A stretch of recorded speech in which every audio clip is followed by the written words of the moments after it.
un podcast de Cooperativa. Este es un podcast sobre historias que suceden delante y detrás de la pantalla, sobre las personas que hacen películas, las personas que las ven y las personas que las sueñan.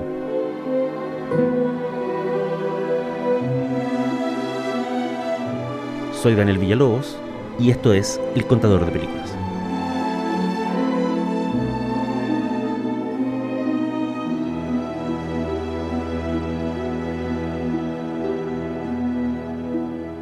Esto es El Contador de Películas y la historia de hoy se llama Directores que vuelven a casa.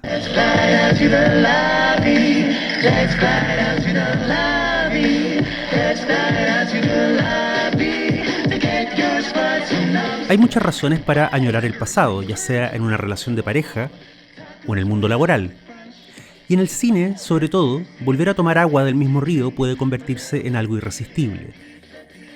Dos directores muy distintos volvieron al universo de sus películas pasadas este último tiempo. En una esquina, el legendario Mel Brooks ya anunció que el 2027 se estrena Spaceballs, The New One, secuela oficial de la Spaceballs de 1987. Y en la otra esquina, a fines del 2025, Quentin Tarantino estrenó dentro del juego Fortnite un corto que funciona, según él, como un capítulo perdido o un pie de página a las aventuras de Uma Thurman en Kill Bill. Se llama La venganza de Yuki y cuenta el enfrentamiento entre la heroína y la hermana de Gogo Yubari, que fuera una de las tantas víctimas de la novia en la historia original. Mel Brooks, en un teaser publicado en YouTube, dejó muy claro que su motivo para hacer una secuela de Spaceballs era el dinero. Lo que puede ser cierto, pero también es difícil de creer, considerando que Brooks es millonario hace rato, que está a punto de cumplir 100 años y que muchas veces se ha rehusado a dirigir secuelas de sus películas exitosas. Now, why did you become a comedian? Sex, I see. La explicación de Tarantino para su corto es más obvia. Siempre pensó que había sido un error quitar la venganza de Yuki del guión original de Kill Bill, y ya que no tiene planes de filmar una secuela propiamente tal, hacer el corto de Fortnite le pareció un buen regalo para los fans. Es casi seguro, en todo caso, que la mayoría de la producción visual del corto la hayan hecho los animadores y Tarantino se limitó a supervisarlos. Brooks, de hecho, no dirige la nueva Spaceballs, solo la produce y protagoniza. El director es Josh Greenbaum. Tarantino y Brooks no son los únicos cineastas que se han embarcado en secuelas inesperadas en estos años. Cuando era adolescente, un demonio tramposo aterrorizó a nuestra familia y quiso obligarme a casarme con él. El 2024, como un rayo en un cielo limpio de nubes, llegó Beetlejuice, la secuela de la comedia negra de 1988.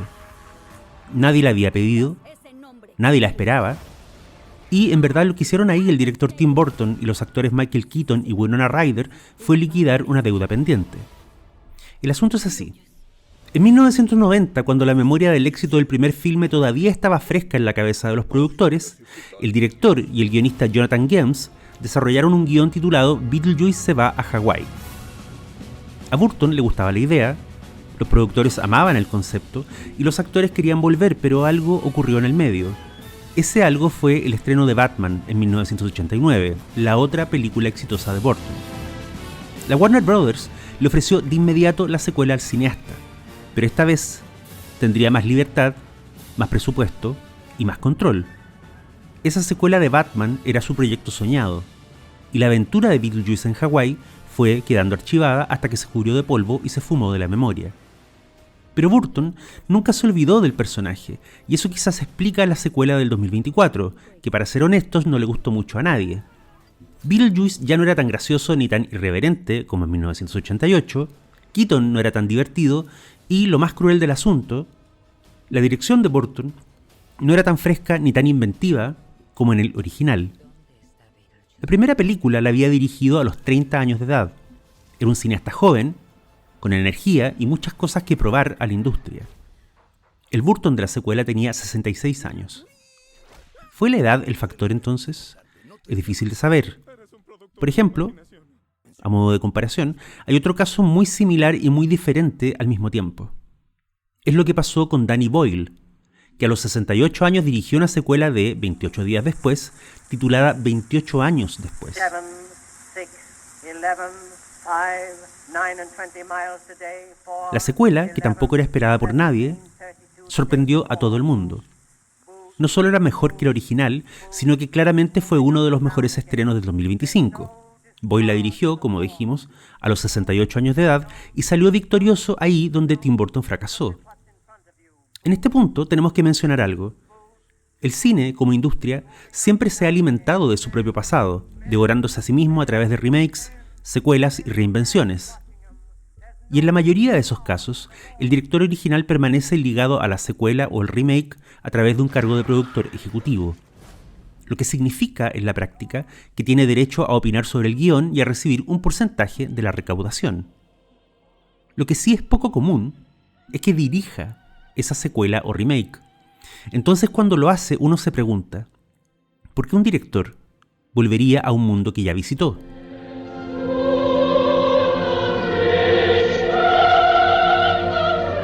Puede ser porque cree que esta vez lo hará mejor.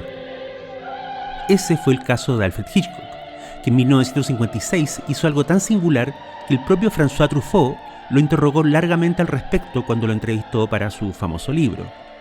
Lo que hizo Hitchcock fue filmar 2 veces la misma película. Se trata de El hombre que sabía demasiado, una historia que había dirigido en Inglaterra en 1934 con Peter Lorre y que hizo de nuevo en 1956 en Hollywood, con James Stewart y Doris Day en los roles protagónicos. En la segunda versión, que fue escrita por un guionista a quien se le prohibió expresamente ver el filme de 1934, Hitchcock cambió las locaciones, la profesión de algunos personajes y parte importante del desenlace. Pero en general, era la misma historia. Cuando Truffaut le preguntó por qué un artista tan original como él había decidido rehacer una película propia, Hitchcock le explicó que él le debía un filme a los estudios Paramount. Además le dijo, sentía que la historia tenía un potencial que en la versión original había quedado sin explorar. El filme de 1934, indicó Hitchcock, es el trabajo de un aficionado con talento, pero el de 1956 fue hecho por un profesional. Don Corleone, necesito su ayuda. Otra razón para que un cineasta filme una secuela es más burda: la plata. El dinero puede ser muy bueno, o puede que las vacas estén muy flacas en la casa del artista. En este sentido, el caso de Francis Coppola es ejemplar.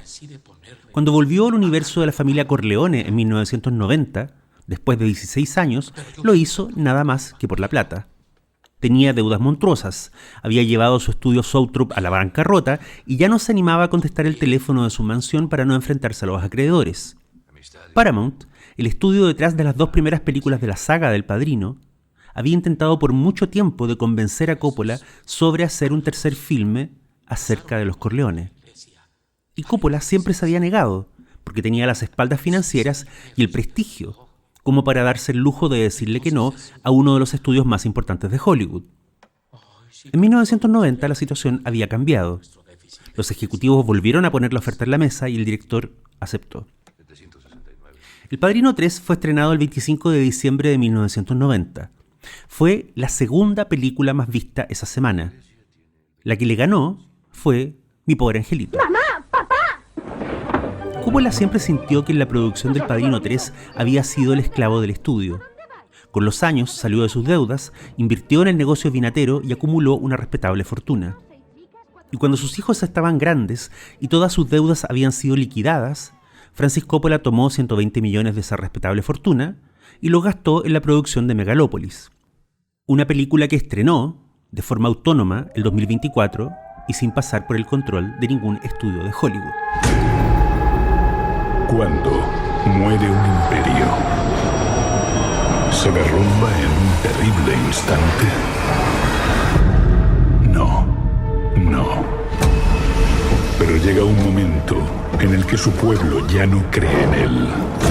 Desde luego, no es el único cineasta que haya vuelto a un mundo que ya conoce a cambio de un cheque. En una liga completamente distinta a la de Coppola, después de jurar y rejurar que no tenía nada más que decir sobre Freddy Krueger, el director Wes Craven volvió a la saga del asesino de los sueños justo una década después del estreno del primer filme. Y para que nadie lo acusara de ser un simple vendido, Craven inventó una idea bastante atractiva en el papel. Su secuela iba a ser una metahistoria, una especie de película dentro de una película. Se llamó La nueva pesadilla de Wes Craven y giraba en torno a los actores del filme original, que acá se interpretaban a sí mismos y que descubrían que Freddy Krueger estaba cruzando desde el mundo de la ficción a nuestra realidad. Wes Craven está rodando una nueva pesadilla en Elm Street. Suena bien, pero el resultado final no convenció a nadie. Craven nunca volvió a la saga, aunque su interés por las metahistorias tuvo un mejor resultado 2 años después con Scream, una película de slasher cuyos protagonistas se saben las reglas de las películas de slasher. Otro director que retornó al mundo de un filme suyo mucho antes de lo que todos esperaban fue el alemán Wim Wenders. En 1987, Wenders había estrenado con gran éxito de crítica una fábula sobre ángeles en Berlín llamada Las alas del deseo. La película, coescrita por Peter Hanke y fotografiada por Henry LeCun, era una joya. Se volvió objeto de culto en países como Chile y hasta el día de hoy es referencia obligada para músicos, cineastas y escritores. ¿Necesitaba una secuela, Las alas del deseo? Para nada. Sin embargo, apenas 6 años después, Wenders estrenó una continuación llamada Tan lejos, tan cerca. La producción esta vez fue mucho más cara, tenía un elenco multinacional, había cameos de gente como Lou Reed y Mikhail Gorbachev, y en la banda sonora aparecían estrellas como U2 y Laurie Anderson. Sigue siendo, uno de los pocos éxitos de taquilla en la carrera del director. Eso a pesar de que no convenció a mucha gente ni con el argumento ni con el tono del filme, que era muy distinto al original. Wenders se defendió de quienes lo acusaron de venderse, argumentando que sí, Las alas del deseo mostraba a la Alemania dividida por el muro. Tan lejos, tan cerca era su mirada sobre el país de la reunificación. La explicación real la dio casi 20 años después, en una entrevista en Estados Unidos. Lo que pasaba es que después de Las alas del deseo había filmado un proyecto muy costoso y muy complejo llamado Hasta el fin del mundo. Al terminar la producción de ese trabajo, no solo se encontró con deudas y amenazas de juicio por parte de los productores, además descubrió que nadie quería financiarle ninguno de sus proyectos en carpeta. La única forma que Wenders encontró de volver a filmar fue haciendo una secuela de su obra más alabada, que era Las alas del deseo. Otros cineastas que aceptaron volver a sus viejos barrios para salir de un aprieto financiero, los hermanos Farrelly. Considerados los reyes de la comedia hollywoodense en los 90, para el año 2014 acumulaban 3 fracasos consecutivos: La mujer de mis pesadillas, Pase libre y una versión de Los tres chiflados que pocos recuerdan. La solución que encontraron fue llamar a Jim Carrey y a Jeff Daniels y desempolvar el guión de una secuela de Tonto y Retonto que venían trabajando desde el 2005. Se estrenó el 2014, 20 años después del original, y en Chile se llamó Una pareja de idiotas, parte 2. Casi 2 décadas y sigue viniendo. ¿Qué tal, colega? Hizo mucho dinero y ese fue todo el mérito que tiene. El mismo Roland Emmerich, uno de los directores más comerciales de su generación, había rechazado por largo tiempo la idea de hacer una secuela de su hit El Día de la Independencia, estrenado en 1996. Hasta que le pusieron en la mesa demasiado dinero para rechazarlo, y Emmerich se las arregló para dirigir, producir y escribir una de las peores segundas partes en la historia del cine. Se llamó Día de la Independencia, Contraataque. Sin embargo, aunque la plata siempre es un factor, a veces los motivos de los artistas son bastante más misteriosos. El director Ridley Scott, por ejemplo, no necesitaba ganar dinero extra a fines del 2012. Estaba forradísimo. Llevaba casi 2 décadas siendo uno de los productores más exitosos de la industria. A pesar de eso, y de que nadie se lo pidió, dirigió Prometeo, una película de ciencia ficción que en el camino se convirtió en una secuela de Alien, su cinta de 1979. Prometheus ha aterrizado. Y no solo eso. Después volvió al mundo de los xenomorfos con otra película llamada Alien Covenant, donde además hizo grandes cambios a la mitología de los aliens.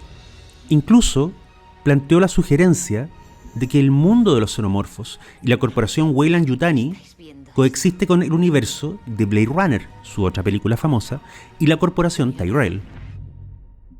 Pocos regresos a una franquicia han sido tan resistidos como el de Ridley Scott. Algunos críticos alabaron el aspecto visual de Prometeo, pero a los fans de los xenomorfos no les convenció para nada. Y su siguiente intento, Alien Covenant, no le gustó ni a los críticos ni a los fans. Sin embargo, Scott insiste con el tema. Fue productor del filme Alien Romulus, que introdujo más cambios al universo de la saga, y de la serie Alien Earth, que también expandió el mundo de los xenomorfos, aunque con mejor resultado. ¿Aquí es donde quieres pasar el resto de tu vida? ¿Qué le interesa a Scott de la saga Alien? Es difícil saberlo, porque sus declaraciones al respecto son bastante formulaicas y poco iluminadoras. Dice que la figura de los xenomorfos le parece fascinante y aterradora, cosa que podría decir cualquier espectador de la saga. Y también dice que le interesa explorar el mundo del futuro. El tema es, ¿por qué le interesa hacerlo a través de una saga ya establecida que él insiste en deformar y demoler? A propósito de eso, George Lucas.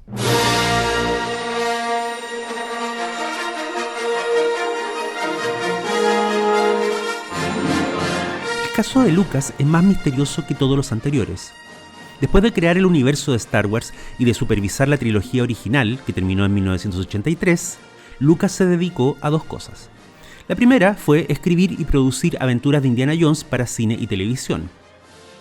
La segunda fue ser productor asociado en proyectos de prestigio, como Mishima, Powakatatsi y Tucker, el hombre y su sueño. Por ahí se colaron títulos más infantiles como Willow y Howard el Pato, pero la regla general era: George Lucas produce y escribe, pero otros dirigen. Suena difícil de creer, pero a George Lucas nunca le gustó dirigir. Las fuentes de ese dato son varias. Lo dijo su ex mujer Marcia en varias entrevistas, lo han comentado colegas como Francis Coppola y Spielberg, y lo reconoció a regañadientes el propio interesado en una entrevista allá en la lejana década de los 90. Lo que siempre le interesó a Lucas fue concebir la historia, escribir el guión y resolver los problemas relacionados con la tecnología. Pero irse a encerrar a un galpón, a lidiar 12 horas al día con actores técnicos y ejecutivos del estudio, es algo que siempre lo superó. No tenía la personalidad tiránica de James Cameron o el liderazgo carismático de un Orson Welles. Perdía la paciencia con los trabajadores del rodaje, en especial cuando tenían sindicatos, y en una famosa cuña durante la filmación del Regreso del Jedi, le dijo a la prensa que un día la mayor parte del trabajo de un set sería hecho por robots. Eso no le parecía una imagen atroz. Al revés, le parecía un entorno ideal. Cuando visitó a Scorsese en el set de Pandillas de Nueva York, y este le mostró los enormes decorados que estaban construyendo cientos de obreros, Lucas le dijo: en unos cuantos años más, todo esto va a poder hacerse en un computador. No vamos a discutir acá quién terminó teniendo razón, Lucas o Scorsese, pero la anécdota me parece pertinente en este episodio porque remarca el punto original. A Lucas nunca le gustó dirigir y se pasó 22 años sin hacerlo. Y entonces, de la nada, en 1998, anuncia una nueva trilogía de películas de Star Wars y además declara que las va a escribir y a dirigir. Y se va al desierto a filmar La amenaza fantasma. Hablas de la profecía de aquel que estabilizará la fuerza. ¿Tú piensas que es este muchacho? ¿Por qué? ¿Qué cosa le faltaba contar dentro del universo de los Jedi? ¿Qué podía atraerle tanto a George Lucas de ese mundo como para dejar su mansión e irse a filmar al desierto en Túnez? La trilogía de las precuelas de Star Wars ha sido revalorizada con los años, pero en su época estas películas eran aborrecidas. Tanto los críticos como los fans se burlaron sin piedad de sus tramas, de sus personajes secundarios, como Jar Jar Binks, y del acartonamiento general de los diálogos, que en verdad nunca fueron el fuerte de Lucas. No me gusta la arena. Es tosca, áspera e irritante, y se te mete por doquier. Aquí no es así. Aquí todo es suave y sedoso. Sin duda, la cuenta corriente de George se vio aún más abultada después de las precuelas. ¿Pero necesitaba el dinero? No estaba en quiebra, ni de lejos. No tenía otros grandes proyectos a la vista, al menos no ligados al cine, y cuando el año 2012 le vendió los derechos de la saga completa a Disney, nadie entendió nada. De los $4.000 millones, lo digo de nuevo, $4.000 millones que recibió por esa venta, Lucas ha destinado una parte a donaciones benéficas, otra a un museo de arte narrativo en Los Ángeles y el mayor porcentaje lo ha gastado en una fundación educacional. Es decir, no hizo las precuelas por plata. Ya era, de hecho, multimillonario a fines de los años 80. Si le interesara tanto explorar ese universo, podría haber escrito novelas o guiones para que fueran dirigidos por otros cineastas. Incluso podría haber hecho cómics, como lo está haciendo su colega John Carpenter. No, Lucas prefirió hacer algo más arriesgado, misterioso y fallido. Volvió a meter las patas en el barro, volvió a involucrarse en el infierno logístico que es dirigir una película de Star Wars y lo hizo 3 veces seguidas. Moy, te amo. Casi logras que nos maten. ¿Eres tonto? Yo sé hablar. El que puedas hablar no te hace inteligente. Ahora aléjate. Y las 3 veces, el resultado fue un mamarracho.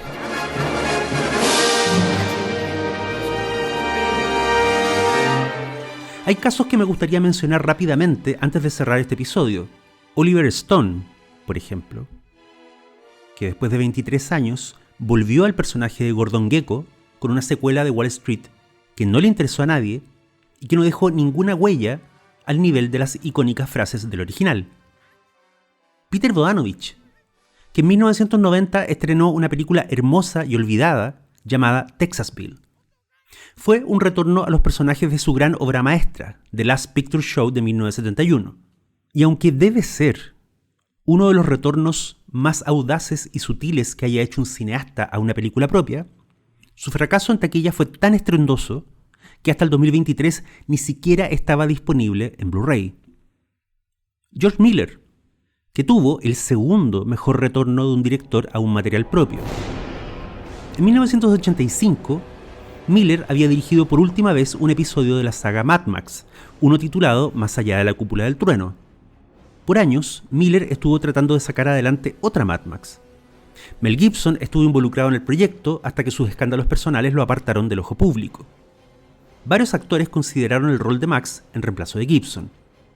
Pero el tiempo pasaba y la posibilidad de ver otra Mad Max se hacía más y más remota. Hasta que Miller tiene un par de golpes de suerte, consigue el financiamiento, consigue la luz verde del estudio y consigue su actor protagónico. Y a los 70 años de edad, estrena el 2015 Mad Max Fury Road, que debe ser no solo una de las mejores películas de su carrera, sino también una de las más queridas y alabadas cintas de acción de este siglo.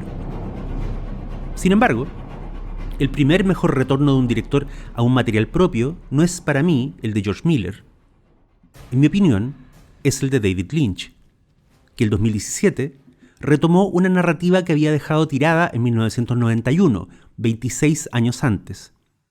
Se trata, claro, de la tercera temporada de Twin Peaks. Cuando nos vimos en el café, Cooper estaba ahí, pero no pude ver su cara.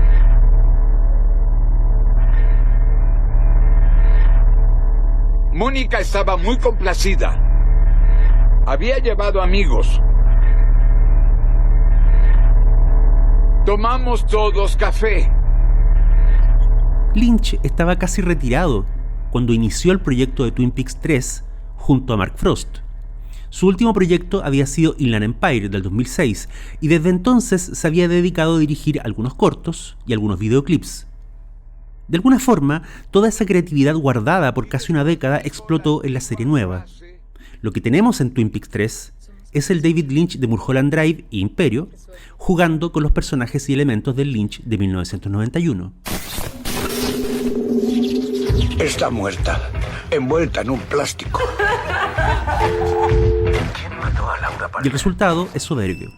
La temporada 3 de Twin Peaks es perturbadora, cautivante, divertida y a ratos incluso emocionante. El tiempo que ha pasado en el mundo real también ha pasado dentro de la serie. Los personajes se han vuelto más viejos y más sabios. Algunos han muerto, otros sobreviven en otras dimensiones. El chico malo de la escuela, por ejemplo, ahora es policía. La chica consentida ahora es una mujer vieja y devorada por sus demonios. Eso es lo maravilloso de Twin Peaks 3. La idea de retornar a una ficción pasada, al escenario del crimen que cometimos o al pueblo donde fuimos tan infelices, ahora es parte integral de la narrativa.